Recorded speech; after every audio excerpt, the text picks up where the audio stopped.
Alors guys, bienvenue chez Ladoa. It's about everything. Cette fois-ci, on va un peu direction Haïti, direction un peu États-Unis et on fait un tour en Afrique, au Kenya. Oui. Donc, il y a beaucoup d'événements qui ont eu lieu récemment. Donc, des événements, des missionnaires, un couple de missionnaires qui exerçaient leur fonction dans un orphelinat parce qu'avec tout ce qui se passe en Haïti, eux autres, ils étaient là pour aider des enfants qui sont sans parents, qui sont la plupart orphelins en effet, et qui venaient comme donner un peu parce que les autres, ils sont très bien nantis, ils sont bien, et puis se disent, on va venir donner un peu, qui a été leur dernier projet, parce que le gang, le gang, ces gens-là ont décidé de faire le pire avec eux tout simplement. Donc on va parler de tout ça et aussi avec les événements qui s'en viennent et déjà qu'est-ce qu'on sent qui commence à venir sur les réseaux. Parce qu'on voit une autre vague sur les réseaux avec beaucoup des grandes têtes dirigeantes des gangs des différents secteurs parce que chaque secteur dans les quartiers populaires, il y a leur chef. Donc on les voit qui commencent à avoir un autre type de discours pour essayer de rejoindre la population à être de leur côté face à les forces multinationales qui arrivent sur le pays. On y va sans perdre.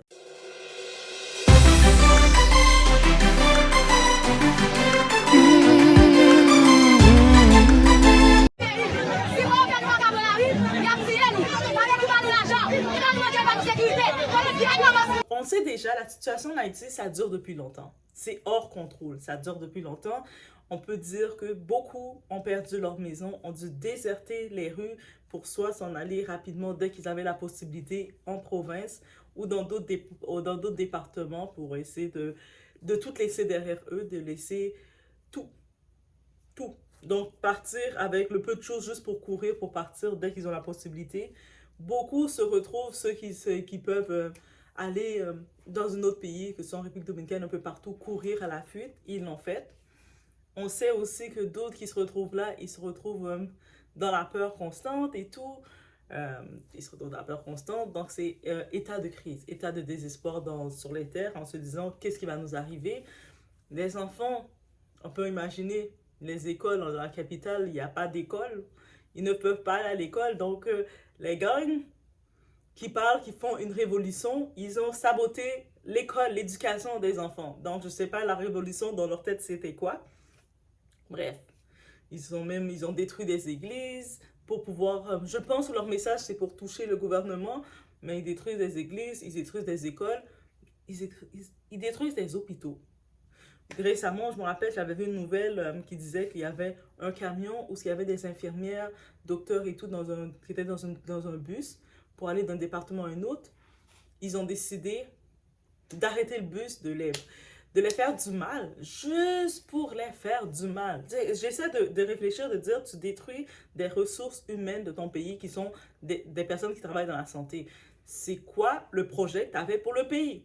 Tout à fait normal que on a besoin des étrangers pour nous aider. Oui, encore une fois, tout à fait normal. On n'est pas dans la révolution, nous, on n'est pas dans la révolution avec vous.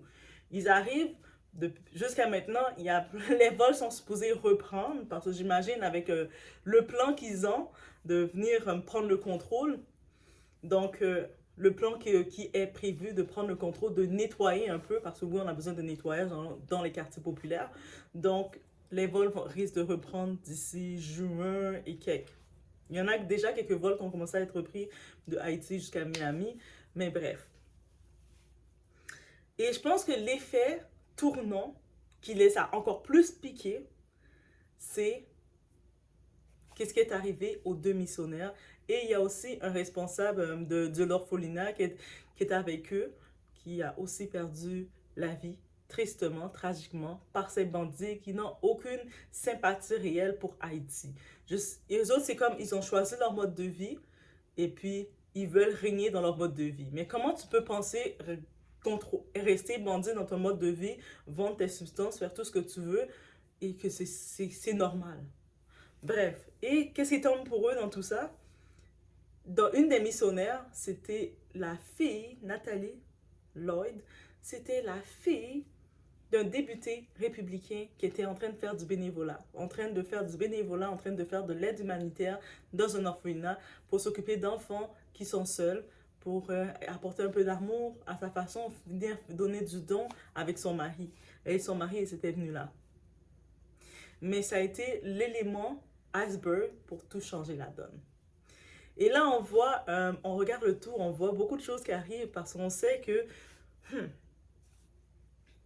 les forces multi, là, ils ont compris, Américains, tout ça, ils ont compris qui qu'on va envoyer. On va donner ce contrat-là au Kenya. Oui, le Kenya, l'Afrique. Et je pense que le Bénin est supposé venir aussi, mais actuellement, le Kenya, ils ont ce contrat-là. Chacun de ces soldats sont payés 14 000 $ US. Pendant qu'ils sont en Haïti. Ils sont là, leur mandat, c'est de nettoyer. Nettoyer le ghetto, raser, raser. De toute façon, ceux qui sont encore dans les quartiers populaires, en ce moment qu'on se parle, ils ne sont plus innocents. Ceux qui ont la possibilité, le message a été passé très clair. Ceux qui ont la possibilité de quitter les quartiers populaires où ils sont en train de gérer, de créer l'enfer en Haïti, ceux qui étaient innocents, ils ont eu la possibilité de quitter. C'est sûr, quand tu quittes, tu laisses toutes tes choses derrière toi. Ceux qui sont là, ils ne font plus partie des innocents. Donc, qu'est-ce qui va les arriver? Les arrive.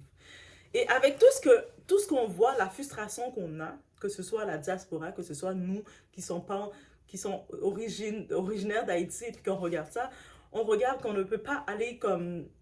On n'a plus accès même d'aller en vacances dans le pays.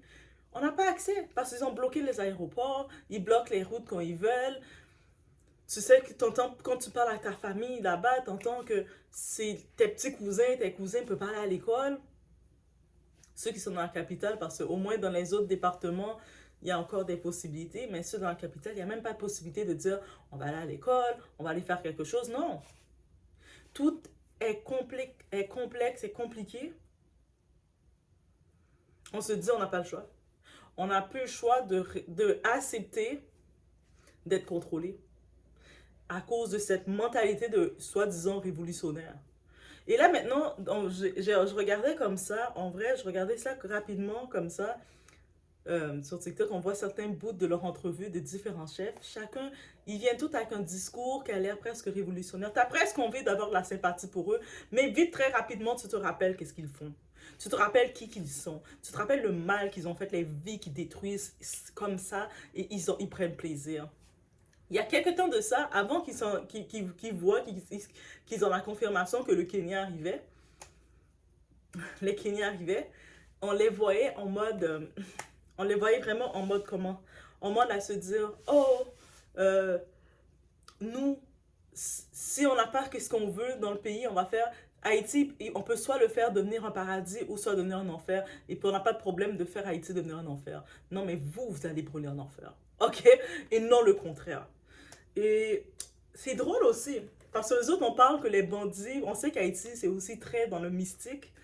Et ça, c'est le petit fait cocasse. C'est drôle aussi je le mentionne, parce qu'on sait on a dit que les bandits, ils ont fait comme, ils sont allés chercher des points qu'on appelle des points, des protections mystiques face au monde qui vont venir pour pouvoir se protéger. J'ai entendu parallèlement au Kenya, avant de prendre leur avion pour venir en Haïti, ils ont fait aussi leur prière, leurs choses de protection. Je suis comme, oh! C'est-à-dire, eux, là, les Américains, tout ça, là, quand ils sont allés en Afrique chercher quelqu'un pour venir taper sur les gangs, là, ils ont dit, non, non, non, nous, on se rappelle qu'est-ce que vous avez déjà fait. On ne veut pas être victime parce qu'on sait qu'est-ce que vous avez déjà fait. Et c'est possible que vous le faites encore, mais on va aller chercher vos grands frères d'Afrique. On va aller chercher les Kenyans, parce que l'Afrique, c'est nos ancêtres. On va aller chercher vos grands frères d'Afrique. Ils ont regardé dans les pays, ils ont des deals, ils ont dit, OK, Kenya, on a un deal pour vous. Venez, vous allez payer, on vous envoie avec nos grosses armes, nos grosses choses, et c'est vous qui allez aller sur le terrain pour nettoyer les gangs, pour les donner une leçon, là, pour ravager les gangs, on va venir recontrôler le pays, c'est vous qu'on envoie. Et c'est un contrat. C'est sûr qu'on a beaucoup, on voit les gangs qui osent dire, c'est eux autres les gangs qui osent dire, ah, mais comment les Kenyans peuvent venir vouloir contrôler nous, notre pays en Haïti, si leurs pays sont pas bons? Actuellement, si vous voyez justement que le Kenya peut accepter ce deal de venir vous contrôler, vous nettoyer, c'est à cause de vous. C'est votre faute. Dès que vous avez décidé de bloquer l'aéroport, dès que vous avez décidé de briser les écoles, de briser tant de choses, dès que vous êtes venus, les missionnaires sont devenus victimes. C'est ça que ça fait. Et maintenant, ça va être mystique versus mystique. On va le dire comme ça. Mystique de la terre d'Afrique versus mystique des ancêtres d'Afrique. On va voir quelle force qui va dominer. Et actuellement, dans le discours, l'ironie de tout ça, parce qu'on regarde le discours de ces gangs, ils essaient maintenant de rassembler, tout d'un coup, c'est là qu'ils essaient de crier l'union fait la force, de rassembler les diasporas. Les diasporas, c'est-à-dire, c'est les gens qui sont à l'extérieur du pays, comme qui sont originaires d'Haïti, qui sont au Canada, qui sont un peu partout. Ils disent, hey, on doit tout, vous pouvez pas nous laisser nous faire abattre comme ça, on est tous ensemble, là, on trahissait, on doit supporter, mais comment? Et puis il commence à parler qu'on est prêt à discuter maintenant, on est prêt à se mettre à table, discuter. Il y en a un d'eux, celui qui est barbecue, là, qui aime ça faire le barbecue, il dit même, oh, en un mois, on va tout régler ça, ça va redevenir sécuritaire. Mais comment on peut vous faire confiance? Est-ce que quelqu'un censé va pouvoir vous faire confiance de dire, ah, moi, je prends mon avion, en effet, j'ai confiance en vous, les gangs, là, pour tout ce que vous avez fait, que je vais être en sécurité avec vous. Ah non, qu'on vous fait pas confiance, là. Vous avez brûlé votre image, là, brûlé dans l'enfer, dans les feux de l'enfer. Et je pense que beaucoup d'entre eux, ils commencent à sentir la faim, et il était temps. Et j'ai envie de dire, j'ai zéro sympathie pour eux. Non, vous allez dire, peut-être doigt que non, ils ont un message, il n'y a aucun message. Regarde ce qu'ils ont fait de tout le temps. Ils ont fait plein de demandes. On veut plus tel président, on veut plus telle personne. En plus, c'est même pas le vrai président, c'est juste le président de transition qui était là pour organiser les élections. Ils ont fait de quoi pour dire, on ne veut plus de lui. Ok, il s'est retiré.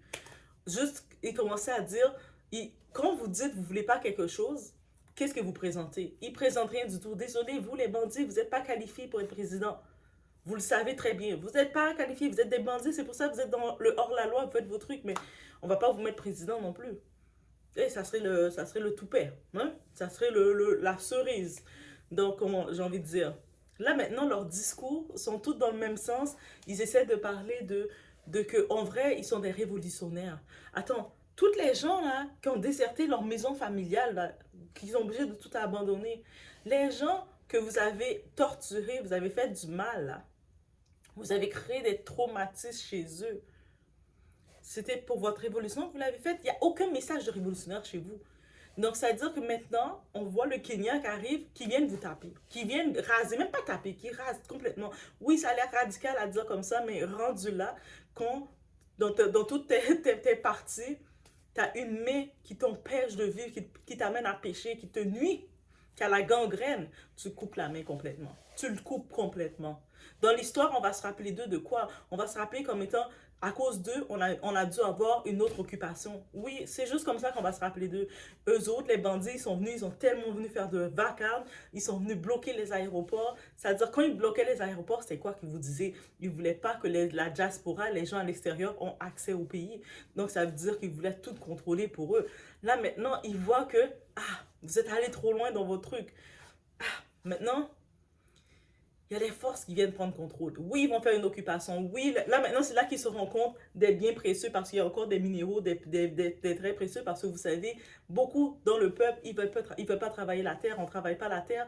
Donc, on a encore plein de minéraux, de biens précieux que on sait que les Américains le savent. On sait que beaucoup d'autres pays le savent. Mais là, en venant occuper le pays, bien entendu, ils auront accès de venir bien fouiller. Ils vont venir remettre la sécurité et fouiller le pays, bien vider comme ils doivent le vider, les ressources qu'ils doivent vider. Et voilà. Mais au moins, le seul avantage de ça, en ramenant la sécurité, ben, on va pouvoir commencer à refaire une vie. Le monde va commencer à pouvoir revenir dans leur pays, voir leur famille. Le monde va pouvoir essayer de continuer de faire leur petite business, faire leur petite entreprise. Le monde va pouvoir continuer d'amener leurs enfants à l'école.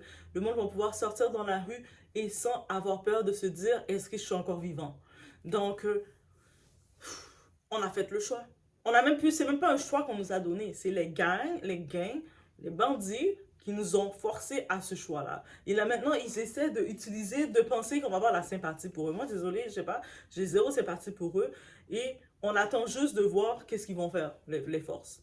Les forces, est-ce que vous allez faire comme vous avez dit que vous allez faire? Ils ont dit ils ont techniquement le ghetto. Il n'y a plus d'innocents dans le ghetto. C'est ça qu'ils ont dit. Que ce soit femme, enfant, n'importe qui, il n'y a plus d'innocents dans le ghetto. Donc, s'ils doivent venir tout raser et puis on recommence, ça va devoir être fait comme ça. Oui, en effet, il y a beaucoup de monde qui vont pleurer, mais dans les deux côtés, on pleure déjà. On est là à distance, on pleure déjà. Donc là, maintenant, une occupation va s'en venir pour Haïti. Et c'est la faute de ces bandits qui ont été armés, oui, on sait, on va le redire, oui, Doua, mais les bandits, ils ont été armés par des gens et tout. Oui, mais parce qu'ils ont aussi fait le choix d'accepter de faire ce qu'ils ont fait. Parce que tout le temps, quand ils ont été armés et tout, et ensuite, de tout ce qu'ils ont fait, de bloquer les aéroports, de bloquer ci, de faire du mal aux gens, d'aller briser les commerces des gens. Comme ils vont voir telle personne dans leur quartier qui a son petit restaurant, la première chose, même si chaque jour ils peuvent venir manger dans son restaurant, mais ils vont passer, ils vont le détruire.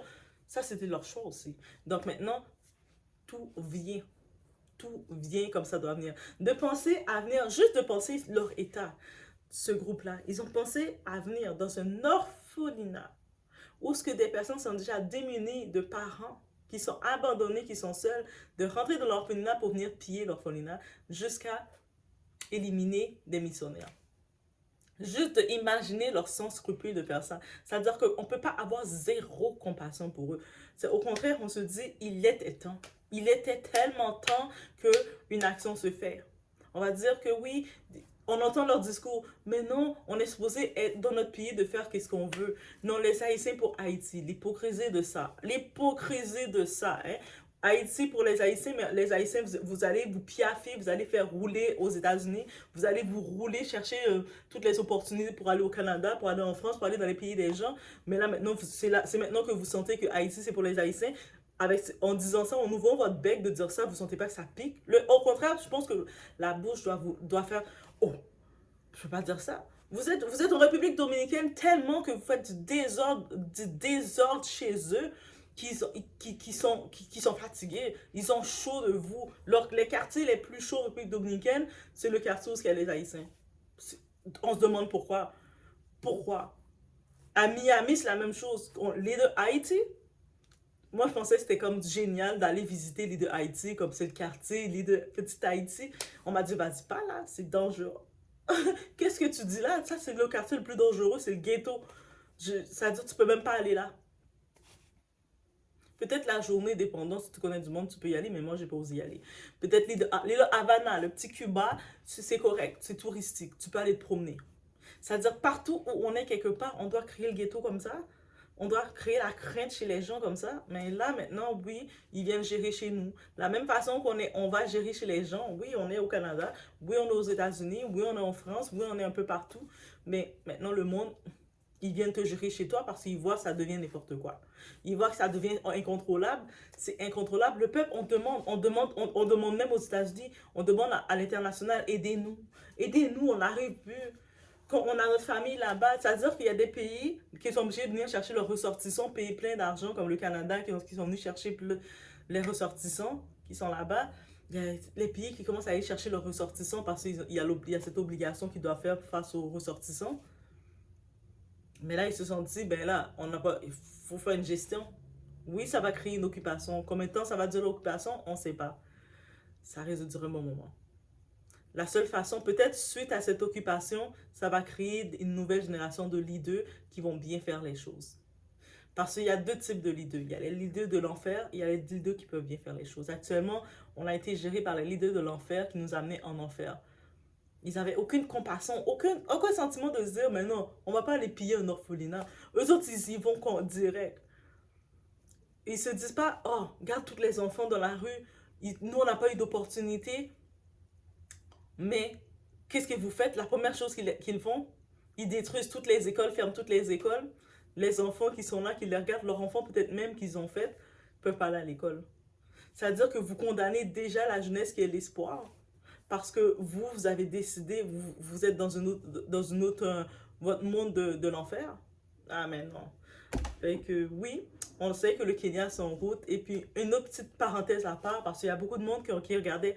Ah, nous le peuple noir, on a comme la façon d'être de minimiser ou de se moquer des traits négroïdes, des traits noirs. On a tellement cette facilité de le faire et des fois, ça me sidère et je vais toujours rester dans un monde à me dire, mais comment on a cette facilité de se moquer de nos traits noirs? Comme là, ils ont vu comme des images des Kenyans, des soldats kenyans. Il y a plusieurs commentaires de plusieurs personnes, d'autres personnalités de TikTokers, un peu de tout, qui disent la même chose. Ah, mais les filles, là, les filles haïtiennes sur place, allez pas faire des enfants avec ces hommes laids. Regarde-les comment ils sont, et des hommes en plus qui disent, ah, les hommes sont laids, regarde-les. Ils sont, ok, oui, ils sont foncés.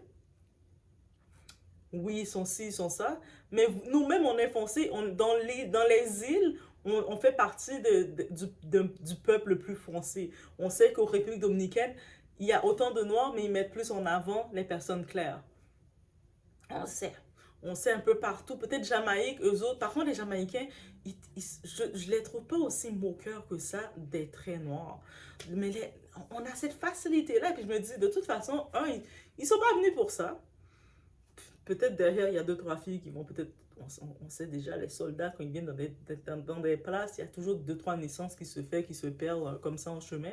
En plus, sachant qu'ils sont payés 14 000, je pense que deux, trois vont parler Kenya rapidement. Mais au-delà de ça, de voir la facilité des gens de vouloir se moquer des traits noirs. Oh, regarde le nez de la personne. La première insulte, quand on veut insulter un noir, on va toujours essayer de chercher entre nous. C'est entre nous. Ça, c'est entre noirs. On va chercher. Oh, regarde ton nez. T'as vu ton nez? T'as un gros nez.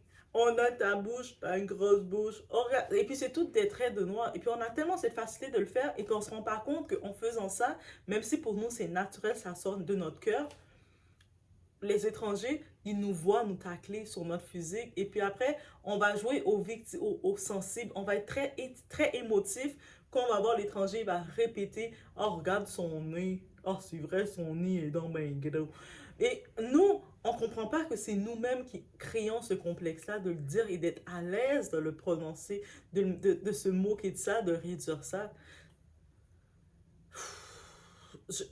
2024, est-ce que quand je vois quelqu'un qui tape sur le physique noir d'une autre personne pour essayer de diminuer la personne, après, vous êtes les mêmes personnes qui font des faux discours pour parler de la dépigmentation. Pourquoi tu t'aimes pas comme tu es, mais à cause de notre facilité de nous moquer de nos propres traits. Je mets une parenthèse rapide, de la même façon comme Jay-Z, comment on le qualifie à cause qu'il a une bouche charnue, il a un nez, son nez un peu plus large. Qu'est-ce qu'on va dire? Oh, regarde, il est tellement pas beau, elle aurait dû prendre un gars plus fin. Limite, c'est ça que vous dites. Vous vous rendez même pas compte, mais c'est comme ça que c'est. C'est ça que ça sort.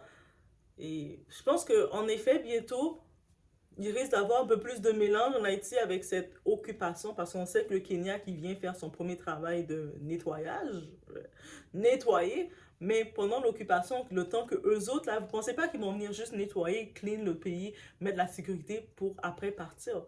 Ils vont venir faire la première dose de nettoyage et là, petit par petit, graduellement, il y a d'autres personnes qui vont venir, qui vont profiter de venir et puis quand tu viens investir autant d'argent pour ramener de l'ordre, mais tu vas pas partir et laisser le monde remettre le désordre. Là, tu vas occuper. C'est ça que ça veut dire. Et pendant l'occupation, et sans penser qu'aux Kenyans, il risque d'avoir beaucoup de mélanges qui vont venir, qui vont sortir du visage d'Haïti. Et puis, habituellement, je pense que les femmes, ils aiment beaucoup les hommes clairs à cause de la discrimination encore qu'on fait entre nous, du côté qu'on appelle ça du coloriste, qui est fait. Donc, je pense que oui, le côté plus clair va sortir. Et c'était un plan de beaucoup de... Dans la bourgeoisie, il y a des audios qui étaient sortis dans la bourgeoisie qui disaient que leur plan, c'est de rendre Haïti plus clair, plus blanc, plus propre. Et ils s'en viennent dans ce plan-là. Tout ce qui se passe, c'était eux autres, ils avaient regardé, ils voulaient cette esthétique pour Haïti. Puis c'est en train de se venir, c'est en train de se créer. Et nous, on est là, on les a entendus, on a vu le plan, et puis on a eu les gangs qui l'ont exécuté parfaitement parce qu'ils ont été payés par eux pour l'exécuter parfaitement et l'occupation commence. Donc, laissez-moi savoir qu'est-ce que vous en pensez et faites attention à vous. Là, des fois qu'on voit les choses tellement trop claires devant nous, on trouve le moyen de quand même aller dedans. Mais qu'est-ce qu'il veut? Il fallait que ça arrive. Je vous laisse sur ce. Faites attention à vous.